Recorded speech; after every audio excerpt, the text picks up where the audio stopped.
Die Bäume sind älter als wir. Und wir vergessen, dass wir nur ein Teil der Natur sind. Und wir sie brauchen und nicht sie uns. Die Idee vom letzten Fuchs habe ich seit Jahren mit mir getragen.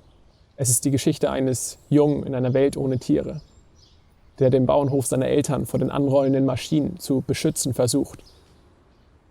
Und der eines Tages ein Jaulen hört. Wie Paris stamme ich von einem Bauernhof im Norden des Landes. Und wie in Paris' Welt gibt es in unserer kaum noch kleine Bauernhöfe. Die Landwirtschaft wurde technisiert. Es gibt nur noch wenig Kühe auf grünen Weiden und Schweine, die Matsch kennen.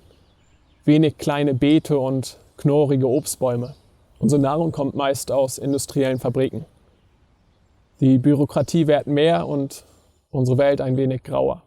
Die Frage ist, wo führt uns dieser Weg hin? Nicht nur die Bauernhöfe sterben. Unsere Felder sind häufig Agrarwüsten, ohne Wildblumen und Kräuter. Und die Wildtiere haben keinen Ort mehr, um wild zu sein. Wir erleben einen dramatischen Rückgang der Biodiversität. Die Städte wachsen und die Straßen zerschneiden das Land und die Wälder. Wir zerstören den Lebensraum der Tiere. Jedes Jahr verlieren wir tausende Arten. Und dabei vergessen wir, dass wir die Nächsten an der Reihe sind, sobald es die Tiere nicht mehr gibt.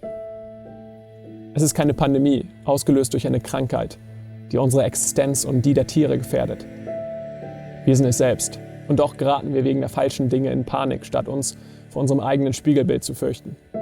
Mein Buch wird dich hoffentlich die Welt mit neuen Augen sehen lassen. Und auch die Tiere. Wir sind umgeben von unglaublichen Geschöpfen, die ich vermissen würde, sollte es sie eines Tages nicht mehr geben. Es klingt dystopisch und ich wünschte, es wäre nur Teil meiner Geschichte. Eines Tages werden wir realisieren, dass ein Baum einen höheren Wert hat als das Papiergeld, das wir aus ihm herstellen können. Und ein Löwe seinen Platz in der Savanne hat und nicht in einem Zoo oder ausgestopft bei einem Großwildjäger. Oder aber wir werden aufhören zu existieren. Doch wir können es verhindern, indem wir den Tieren ihren Lebensraum zurückgeben und nicht mehr nehmen, als wir brauchen.